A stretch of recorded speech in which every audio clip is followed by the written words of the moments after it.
పేరున్న రచయితలు ఆ కాలంలో ఒక సంస్థకు కానివ్వండి, ఒక దర్శకుడు కానివ్వండి, ఒక సీనియర్ నటులకు కానీ అటాచ్ అయి ఉండేవాళ్ళు సార్. అది ఎందాక సాగిందంటే కృష్ణ గారి దాకా సాగిందండి. వాళ్ళ ఆస్థానంలో ఇద్దరు ముగ్గురు రచయితలు ఉంటారు. వాళ్ళు చెప్పిన మాట వీళ్ళు వింటారు. తప్పొప్పులు వాళ్ళతోనే చర్చిస్తారు. వీళ్ళకి ఏదైనా ఒక ఆవేశపూరితంగా ఒక సన్నివేశం వచ్చిందండి, తప్ప రైటా వాళ్ళతో డిస్కస్ చేస్తారు. ఇది జరిగిన నాళ్ళు మంచి సినిమాలు వచ్చినాయి సార్. అంటే క్లాసిక్స్ మనం వాళ్ళ కూడా మనం 10 మంది పాడుకుంటున్నారు, సినిమాలు చూస్తున్నారు, చెబుతున్నారు, గొప్ప దర్శకులు అనుకుంటున్న వాళ్ళందరి సినిమాల్లోనూ ఈ రచయితలు ఉన్నారండి. అలాగే ఈ అన్నమయ్య సినిమాకి కూడా ఇద్దరు రచయితలు ఉన్నారు ఆయన తీయటానికి కారణం. ఒకటి ప్రథమ కారణం, అన్నమయ్య సినిమాని ఇద్దరు ముగ్గురు తీయాలనుకున్నారు. ఆత్రేయ గారు తీయాలని స్క్రిప్ట్ వేసుకున్నాడు, జంధ్యాల గారు తీయాలని పాటలు కూడా 24 పాటలు రికార్డ్ చేశాడు ఆయన ఒక కాలంలో. కానీ కుదరలేదు. మరి ఆయనకి రాసింది అది ఎలా వచ్చిందంటే, ఒక సంవత్సరం పాటు పాపం రాఘవేంద్రరావు గారికి కోరి అన్నమయ్య సినిమా తీస్తే మీరు ఫర్ ఎవర్ నిలబడతారని చెప్పినటువంటి జొన్నవిత్తుల రామలింగేశ్వరరావు గారు ఆయన ప్రధాన ప్రేరకుడు. అది అయిన తర్వాత ఆయన తీసుకెళ్ళి మన జేకే భారవి గారిని పరిచయం చేసి ఆయన దగ్గర స్క్రిప్ట్ ఉంది అని చెప్పి అట్లా ఆ కలయిక జరిగిందండి. ప్రతి గొప్ప సినిమా వెనకాల ఒక ప్రధానంగా ఒక రచయిత ఉంటాడండి. అంటే మీరు అవార్డ్స్ పరంగా కానివ్వండి, గొప్ప సినిమా అంటే డబ్బులు వచ్చింది కాదండి, పేరు వచ్చింది. మీ మదర్ లాగా మీ పెద్దవాళ్ళు కానీ ఇంకోళ్ళు ఇంట్లో పెద్దవాళ్ళు కానీ మెచ్చుకున్న సినిమా ఏదైనా ఉందంటే దాని వెనకాల ప్రథమ కారణం ఒక రచయిత ఉంటాడు. ఇది నేను మీరు ఇచ్చినటువంటి అవకాశం ద్వారా చెప్పాలనుకున్నది. మీరు క్యాలిక్యులేట్ చేసుకుంటే ఎవరైనా ఈ కార్యక్రమం చూసేవాళ్ళు రామారావు గారి వెనకాల మన కొండవీటి వెంకట కవులు ఉన్నారు. అవును. కృష్ణ గారి వెనకాల మహారథి గారు ఉన్నారు. దాసనారాయణరావు గారి దగ్గర పాలగుమి పద్మరాజు గారు ఉన్నారు, నేషనల్ అవార్డు సాహిత్య పీఠాన్ని తెచ్చుకున్నటువంటి మహానుభావుడు. అలాగే విశ్వనాథ్ గారి దగ్గర సముద్రాల జూనియర్ గారు, గొల్లపూడి మారుతీరావు గారు లాంటి, నారాయణ రెడ్డి గారు లాంటి పండితులు ఉన్నారు. బాబు గారి దగ్గర ముల్లపూడి వెంకటరమణ గారు, ఆరుద్ర గారు ఆయన ఆస్థాన విద్వాంసుడు బాపు గారికి. ఆయన వదిలిపెట్టే పాట ఎవరు. కానీ మా ఫాదర్ వచ్చిన తర్వాత ఎంత నమ్మకం చూడండి. సాన్నిహిత్య బలం అంటారు. ఒక రచనా బలాన్ని జడ్జి చేయటం అంటే, మీరు భక్త కనప సినిమా మీరు ఏదో టైంలో చూసి ఉండొచ్చు, లేదా పాటలన్నా చూసి ఉండొచ్చు. మరి దాంట్లో భక్తి తత్పరత ఆ మెయిన్ క్యారెక్టర్ సంబంధించిన పాటలన్నీ మా ఫాదర్కి ఇచ్చారు. 5 పాటలు 5 పద్యాలు, మిగతా వాళ్ళందరూ డ్యూయట్లు. మరి ఆయన నమ్ముకున్న ఆస్థాన విద్వాంసుడు ఆరుద్ర గారికి డ్యూయట్లే, నారాయణ రెడ్డి గారికి డ్యూయట్లే. మా ఫాదర్ ఒక్కడే ఆ సినిమా కథకి సంబంధించిన పాటలు రాసింది. మరి ఫస్ట్ సినిమా అది వాళ్ళిద్దరు కాంబినేషన్. అంటే పత్రికా రంగంలో వాళ్ళిద్దరు పనిచేసినప్పుడు వాళ్ళు ఎటువంటి చర్చల్లో పాల్గొన్నారు, ఎటువంటి భావజాలాన్ని పంచుకున్నారు అనేది ఉంటుందండి. అంతే కదా. మీరు పనిచేసే చోట మీ సహచరులకి మీరెవరో తెలుస్తుంది. వాళ్ళు పైకి వచ్చినప్పుడు మిమ్మల్ని ఏ విధంగా వాళ్ళు మీ యొక్క టాలెంట్ని వాడుకోవాలనుకుంటారో అలా దాన్ని ఒక మార్గదర్శనం చేస్తారు. అదే రామారావు గారి దగ్గర నుంచి మా ఫాదర్ జరిగింది. ఎందుకంటే ఈ చర్చలు, పచ్చిమిరపకాయ బజ్జీలు తినడం ఒకటే కాదండి, దాంట్లో ఉండే సరసం కూడా ఉంటుంది కదా. ఆ కార్యక్రమంలో సాయంకాలం పూట ఒక 2 గంటలు 3 గంటలు ఆయన పనిలోంచి బయటకు వచ్చి ఒక ప్రాంతం మా ఫాదర్ ఉన్న చోటుకి వచ్చి పచ్చిమిరపకాయ వేసుకుంటున్నారంటే ఏదో సాహిత్య చర్చ ఏదో జరుగుతూ ఉంటుంది. అవును. ఏదైనా ఒక సినిమాకి పాట రాస్తే ఆ పాత్రదారుల భావాలను ప్రతిబింబిస్తుంది, లేదా కమర్షియల్గా ఒక 4 రూపాయలు డబ్బులు తీసుకొస్తుంది. ఒక జాతి మొత్తాన్ని ప్రభావితం చేసే పాట కొన్ని 10 సంవత్సరాల తర్వాత కూడా ఒక జాతి మొత్తం, ఒక రాష్ట్రం మొత్తం ఆ పాటను గుండెల్లో పెట్టుకొని చూసుకునే పాట చిరంజీవి గారి సినిమాకి చూడాలని ఉంది సినిమాలో రాశారు నాన్నగారు. యమహా నగరి కలకత్తాపురి. ఈరోజు బెంగాల్లో ఆ పాట తెలియని బెంగాలీ ఉండడు. అంటే నేతాజీ పుట్టిన చోట వాళ్ళ పెద్ద పెద్ద మహానుభావుల గురించి, వాళ్ళ కళల గురించి, వాళ్ళ సాంప్రదాయాల గురించి, మొత్తం బెంగాలీ జీవన విధానం గురించి ఆ పాటలో ఉంటుంది. అంటే అంత లోతుల్లోకి ఎలా వెళ్తారు ఆయన? ఇప్పుడు దీంట్లో ఒక కారణం ఏంటంటే, నేను ఇందాక చెప్పినట్టుగానే ఆయన ఏదైనా తెలుసుకోవటం అనేటువంటిది ఒక అలవాటు. జర్నలిజం అనేటువంటిది ఆయనకి సినిమా రచనలో చాలా బాగా పనికొచ్చింది. ఒక రకంగా కొంతమంది జర్నలిస్టులు సినిమా పాటలు రాయడానికి కూడా అది కారణమైందేమో. కానీ ఆయన ఈ జర్నలిజంలో మీకు అనేక రకాల పుస్తకాలు, పరిచయాలు, ప్రాంతాలు వెళ్ళటము, తెలుసుకోవటము విస్తృతంగా ఉంటుందండి. అందులో ఆయన 4-5 పత్రికల్లో పనిచేయటం, ఒక సెమినార్కి వెళ్తాం, జర్నలిస్టులు అందరూ ఏం మాట్లాడుకుంటాం, బాయ్ సాబ్ ఆప్ కహా సే హై అంటాం, హిందీ వాడు, బెంగాలీ వాడు ఏదో మాట్లాడతాం, ఉర్దూ వాడు వస్తాడు, ఇంగ్లీష్ వాడు వస్తాడు, వాళ్ళు మ్యాగజైన్స్ వాళ్ళ ఇన్పుట్స్ ఇస్తారు కదా, అవన్నీ దాచుకుంటాంగా. అవును కదండి.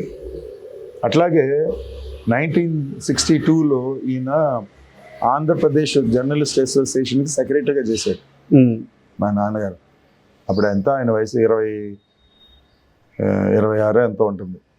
ఆ వయసులో ఆయన సెక్రటరీ. అప్పుడు ఒక 15 రోజుల పాటు ఒక సభలు జరిగినాయండి కలకట్టాలో. ఆల్ ఇండియా జర్నలిస్ట్ అసోసియేషన్ తరఫున అందరూ పాల్గొనడం జరిగింది. సెక్రటరీసే వెళ్తారు, అంటే ఒక్కొక్క స్టేట్ నుంచి ఒక్కొక్క సెక్రటరీ వెళ్తారు. అలా వెళ్ళాడు.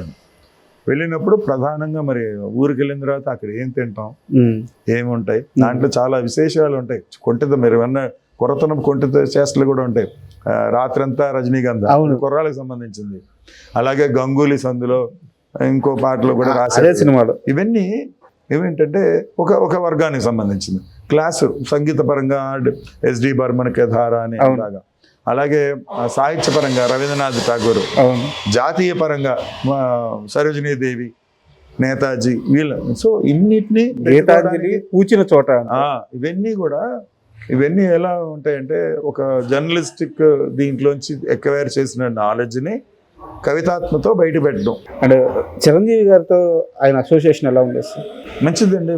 చాలా ఆయనకి చాలా ఇష్టడు చిరంజీవి అంటే. ఎందుకంటే డైనమిక్ పర్సన్, తన పాటలకి పరిపూర్ణంగా న్యాయం చేశాడు. అంటే కమర్షియల్ సాంగ్సే కదా ఎక్కువ ఉండేది. సో అంత ప్రాచుర్యం రావడానికి ప్రధాన కారకుడు చిరంజీవి అని ఆయన చెప్పుకున్నాడు.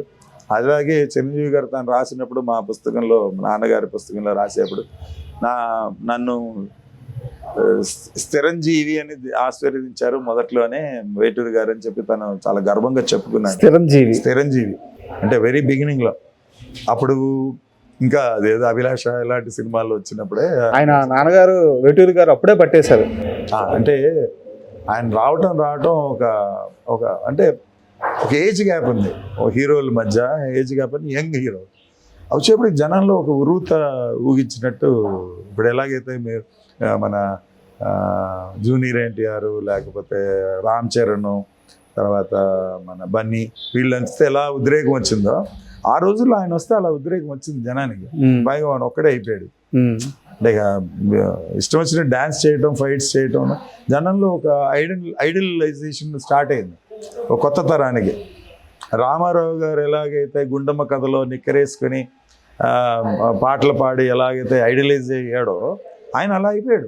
ఇప్పుడు మనం ప్రస్తావించుకున్న పాటకే ఈ యమహా నగరి పాట మొత్తం లిరిక్స్ అన్ని విన్నాక, పాట అంతా విన్నాక చిరంజీవి గారు అప్పటికప్పుడు నాన్నగారికి ఏదో బహుమతి ఇచ్చారని చెప్తారు, నిజమేనా?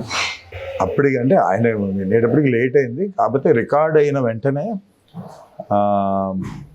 దత్ గారు, తర్వాత అశ్విని దత్ గారు, తర్వాత మణిశర్మ, వీళ్ళు ఏంటంటే ఒక గజమాల, అంటే పూర్వం ఇప్పుడు లేదు మాలలు వేయటం, రోజెస్తో ఒక పెద్ద మాల, తిక్కు మాలను తయారు చేయించి తీసుకొచ్చి ఆయనకి వేసి స్వీట్స్ పంచుకొని నమస్కారాలు చేశారు ఆ రోజున థియేటర్లో. ఎర్లీ మార్నింగ్ ఒక 6-7కి అయింది రికార్డింగ్, రాత్రి మొదలెడితే. అది పాడి పాపం. దాంట్లో ఒక చిన్న విషయం ఏంటంటే ఉదిత్ నారాయణ అనుకుంటా పాడింది. ఆయన భార్య బెంగాలీ అట. ఓకే. ఆ రోజు ఆ మర్నాడు ఉదయం ఆవిడ పుట్టినరోజు. తను ఫ్లైట్ ఎక్కబోతూ, గురువు గారు ఇంత గొప్ప పాట పాడాను బెంగాలీ వాళ్ళ మీద, మా ఆవిడకి ఇదే కానుక అని చెప్పి ఆ క్యాసెట్ తీసుకుని వెళ్ళాడు. అట్లా అదొక చిన్న అంటే అవి అనుకోకుండా వచ్చిన, అంటే ముందు రోజు మొదలెట్టిన సింగింగ్ మర్నాడు అయింది. అండ్ వేటూరి గారు చాలా పాటలు కారులో తిరుగుతూనే రాపించారు. అంటే ఆయన డిక్టేషన్ ఇస్తుంటే, ఆయన ఓరల్గా చెప్తుంటే అసిస్టెంట్స్ రాసుకునే వాళ్ళంట. ఆయన చాలా పాటలు కారులో రాశారు అని చెప్తారు. అలాంటి ఒక పాట ఏమన్నా గుర్తుందా మీకు? ఏ పాట రాశాడు అని చెప్పలేము. ఎందుకంటే ఎక్కువ ఆయన 75% చెట్టు కింద కూర్చొని రాసేవాడండి. హోటల్ రూమ్స్ లో వాటిలో రాయటం అనేది చాలా తక్కువ, ఉండదు. అనేక రకాల కథలు ఉంటాయి. 5 hotels లో రూములు ఉండేవి. అవును, అది అడగబో అవి యాక్చువల్ గా 5 hotels లేవు మెడ్రాస్ లోనే లేవు. 5 star hotels 2, 3 ఉండేవి. ఆయన ఏం చేసేవాడంటే వీళ్ళు ఒకటే పీడించి తింటున్నారు, ఆయనకు రాసే మూడు ఉండేది కాదు, రాయలేక కాదు, ఎందుకు నాకు ఈ రోజు ఇదే చాకరీ కదా అని ఒక అసిస్టెంట్ తీసుకెళ్ళి ఒక రూమ్ లో పడేసేవాడు. ఇప్పుడే వస్తాను నాన్న, నేను ఇక్కడే ఉన్నానని చెప్పి ఎవడు ఫోన్ చేసినా అని చెప్పి ఇక్కడ పెట్టేవాడు. ల్యాండ్ లైన్కి కానీ ఎవరిని వస్తే అక్కడ వస్తారులే అని ఇంకో 2 చేరుకునేవాళ్ళు. ఇంకో హోటల్లో ఇంకో రూమ్ తీసి అక్కడ 2 పడేసి ఆయన హాయిగా ఏ బీచ్లోనో పచ్చిమిరపకాయ బజ్జీలు తింటూ కాలక్షేపం చేసేవాడు మీరు ఫ్రెండ్స్తోనో. ఓకే, అట్లాగా అవాయిడ్ చేయడం కోసం తీసిన రూమ్స్ అవి. ఆయన ఉండేది, ఆయన చెప్తున్నానండి, ఆయన చాలా సింపుల్ లైఫ్. ఒకవేళ హోటల్లో వండాల్సి వస్తే ఆయన నేల మీద పడుకుంటాడు, బెడ్ మీద ఎప్పుడు పడుకోడు. ఇంట్లో కూడా అంతే. అవునా? నేల మీద ఒక పట్టా వేసుకుని, తిక్కు పట్టా, చెయ్యి తల కింద చెయ్యి దిండు కూడా పెట్టుకోవడానికి తల కింద చెయ్యి పెట్టుకుని పడుకుంటాడు. ఏసీ పడదు. అలాంటి వాడు 5 star హోటల్లో ఏసీ రూమ్ తీసుకుని ఆయన ఉండడు. మరి అందరూ బయట 4 రూముల్లో ఉండేవారు, 5 రూముల్లో తీసేవాడు. కాకపోతే వీళ్ళని ఏమార్చడం కోసం తీయటం. ఎందుకంటే ఇప్పుడు దొరకలేదని తర్వాత ఇంటికి వస్తారు, ఇక్కడున్నాడు అక్కడున్నాడు అంటే ఆ రోజు అయిపోతుంది కదా. ఈ హోటల్లో ఫలానా రూమ్ లో ఉన్నాడు, ఆ హోటల్లో ఫలానా రూమ్ లో ఉన్నాడు, అన్ని వాటికి ఆయనే పే చేసుకున్నాడు. ఈ వీళ్ళని ఏమార్చడం కోసం అసిస్టెంట్ డైరెక్టర్లు పెట్టి అలాగా, నాయన నీకు సాయంకాలం లోపల పాటిస్తాను రా, నువ్వు ఇక్కడ కూర్చో ఎంజాయ్ చేయి, వాడు హాయిగా ఏదో వాడికి కావాల్సింది ఏదో తెప్పించుకుని, అంటే ఎక్సెప్ట్ మందు ఏదో చేసేవాళ్ళు.